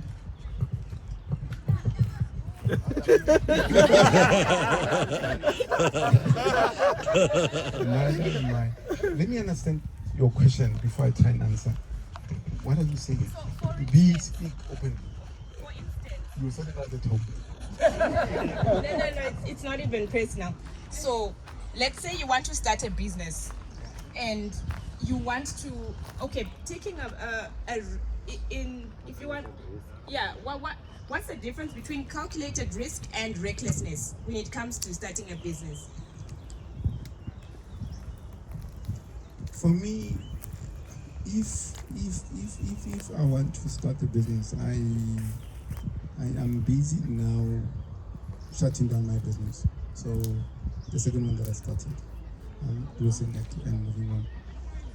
And being reckless is, and that's what I did. I told you guys. It's I'm not so sure if I should be open or not. Should I? Maybe I should not mention figures, but I think I told you how much. Being reckless is taking your money and putting it on GP. Being reckless is taking your money and putting on job plan. Being reckless is anybody that promises you 10% per month. is being, I'm not so sure whether it's affecting that, is reckless for me. But if your husband is like me, a dreamer, wants to move from here to there, and he wants to start a business, there is no guarantee that it's going to work out. It may or may not work out. What your husband need, and vice versa, if you want to start a business, is support. So in 2005, when I left ESCOM, I was a senior manager. I was comfortable talking at ESCOM. But I left. I took whatever ESCOM gave me and I paid off. No, I actually paid off the house. So when the house was paid off, I left. I'm only now going to take out my pension from ESCOM from 2004. I'm only now withdrawing it now. It doesn't mean that I'm on pension. So my point is this, I'm saying, if your husband or you want to start a business, you need his support. If you want to start a business, you need, same must happen, either way.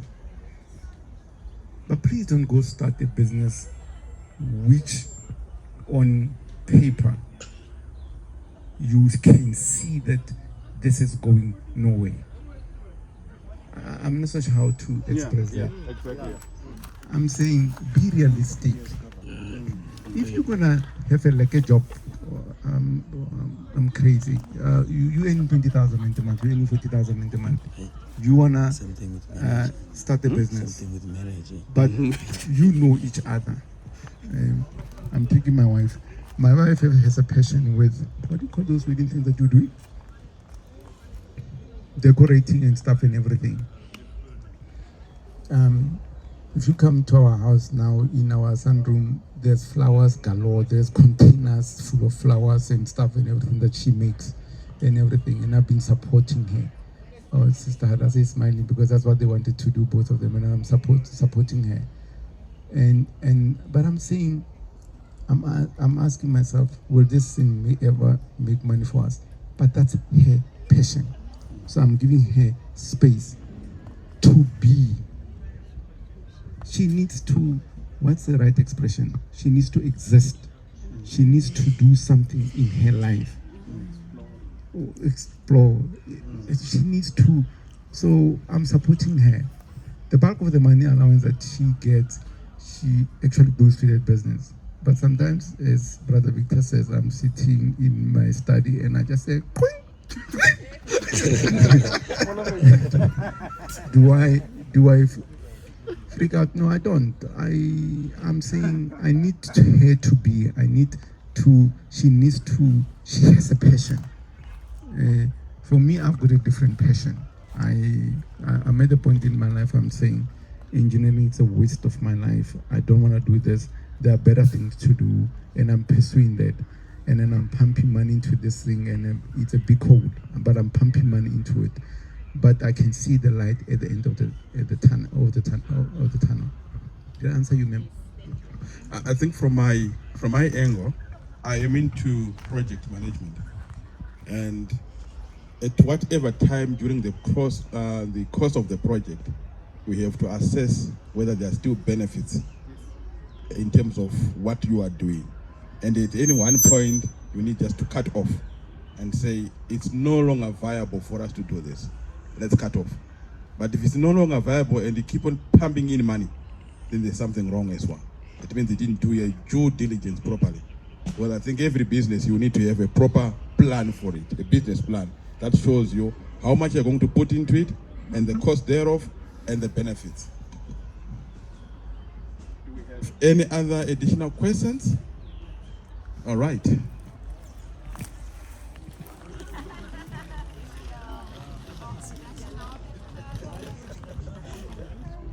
Yeah, so I'm just following up on the question that was asked by Sister today.